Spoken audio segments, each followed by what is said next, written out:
எல்லாருக்கும் வணக்கம். இன்னைக்கு ஆனந்த் முருகன் ரிவ்யூவில் நம்ம பார்க்க போகிற படம் வந்து தக் லைஃப்.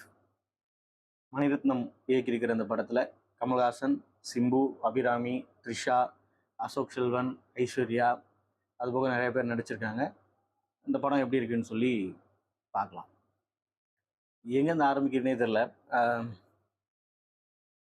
ஒரு கேங்ஸ்டர் மூவி, எல்லாரும் பார்த்து பழகின ஒரு தீம் தான் இந்த ஒரு கான்செப்டே. அப்போ இதில் ப்ரெசன்டேஷன் தான் முக்கியம், ஸ்க்ரீன் பிளே தான் முக்கியம். ஸோ அதில் இவங்க என்ன பண்ணியிருக்காங்க அப்படிங்கிறது தான் நம்ம ஈகராக போய் உட்காந்து பார்க்க ஆரம்பித்தோம்.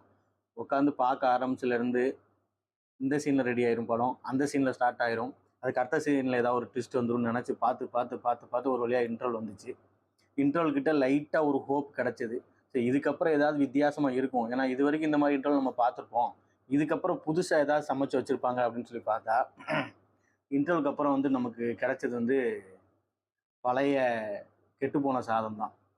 இதுக்கு மேலே சொல்கிறதுக்கு ஒன்றுமே இல்லை. அந்த படத்தில் ஒரு ஒரு ஃபேக்டர் கூட நம்மளை இம்ப்ரெஸ் பண்ணுற மாதிரியோ நம்ம ரசிக்கும்படியோ இல்லவே இல்லை. அரைச்ச மாவை அரைச்சிருக்காங்க. ஒரு சாதாரணமாக ஒரு என்ன சொல்கிறதுனா, ஒரு கேங்ஸ்டர், ஒரு பெரிய குரூப் அப்படின்னா அந்த குரூப் என்ன பண்ணுச்சு, இவர் பெரிய டான்னா இவர் ஏன் டானாக இருக்கிறாரு? ஸோ அங்கே பேசுகிறவன் ஃபுல்லாக டானு, பெரிய ஆள் பெரிய ஆள் பெரிய ஆள் சொல்லிட்டே இருக்கிறான். நமக்கு அவங்க டானுங்கிறதும் நமக்கு பிடிபடலை, அவன் என்ன வேலை பார்க்குறான்னு நமக்கு தெரியல. அதை விட ஒரு படத்தில் எப்பயுமே வந்து வில்லன் கேரக்டர் தான் மெயினாக இருப்பாங்க. ஸோ அந்த வில்லன் எவ்வளோ தூரம் வெயிட்டேஜாக காட்டுறாங்களோ அதை பொறுத்து தான் அந்த படத்தோட ஹீரோ அவருக்கு எதிராக வேலை பார்த்து நம்மளை வந்து இம்ப்ரெஸ் பண்ணுவாங்கன்றதை நம்ம நிறைய படங்களில் பார்த்துருக்கோம். இந்த படத்தில் வில்லனை மாதிரி ஒரு காமெடி பீஸ் யாருமே கிடையாது. முதல்ல வில்லன் யாருன்னே தெரில, எவனுக்கு வில்லன்னே தெரில. ரொம்ப பரிதாபத்துக்குரிய விஷயம் வந்து த்ரிஷா கேரக்டர் தான். அந்த கேரக்டர் எதுக்கு, அந்த கேரக்டர் எப்படி சொல்கிறது, பழைய கரகாட்டக்காரன் படத்தில் வர்ற மாதிரி ஒரு காமெடி வரும் இல்லையா, கடைசியில் இந்த சொப்பன சுந்தரி யார் தான் வச்சுருக்காங்க, அந்த ரேஞ்சுக்கு த்ரிஷா கேரக்டரை ரொம்ப மோசமாக எழுதி அவங்கள வந்து கிட்டத்தட்ட அந்த கேரக்டரே நாசம் பண்ணிட்டாங்கன்னு சொல்லலாம். த்ரிஷா கேரக்டர் தூக்கிட்டாலும் இந்த படத்தில் எந்த பிரச்சனையும் இல்லை. என்ன கேட்டால் இந்த படத்தில் யாரை தூக்கினாலும் எந்த பிரச்சனை வரும்னே தெரில.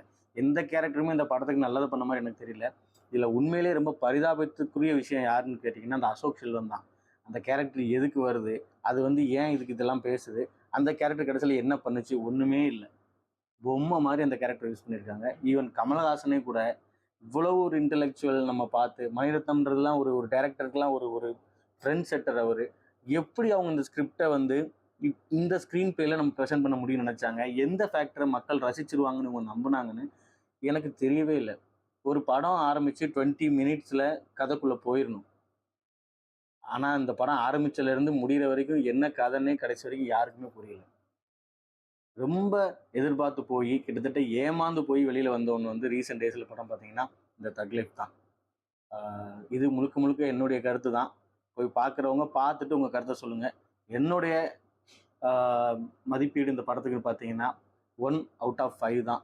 இந்த ஒன்னே எதுக்கு போடுறேன் அப்படின்னா, மெனக்கெட்டு போய் உட்காந்து பார்த்துருக்கோம், இந்த ஸ்டண்ட்டெல்லாம் ஒன்று ரெண்டு கொஞ்சம் பண்ணியிருக்காங்க, மெனக்கெட்டு இருப்பாங்க, அதுக்காக மட்டும்தான். ஆனால் எப்படியாவது இந்த படத்துக்கு ஆறுதல் பரிசாவது கொடுத்துடலாம் அப்படின்ட்டு இந்த காலை கனவில்னு ஒரு பாட்டு ட்ரெண்ட் ஆயிடுச்சு பார்த்தீங்களா, அதையாவது போட்டுருவாங்கன்னு நினச்சி எதிர்பார்த்தே உட்காந்துருந்தேன். அதை எப்படி நாங்கள் இவ்வளோ தூரம் பிளான் பண்ணி சொதப்பி வச்சுருக்கோம், நீங்கள் ஆறுதல் பரிசு கொடுக்கவா பார்க்குற அப்படின்ட்டு அந்த பாட்டே இந்த படத்தில் வைக்கல. இதுதான் பெரிய ஹைலைட்டே. இதுக்கு மேலே நான் என்ன சொல்கிறது? நன்றி.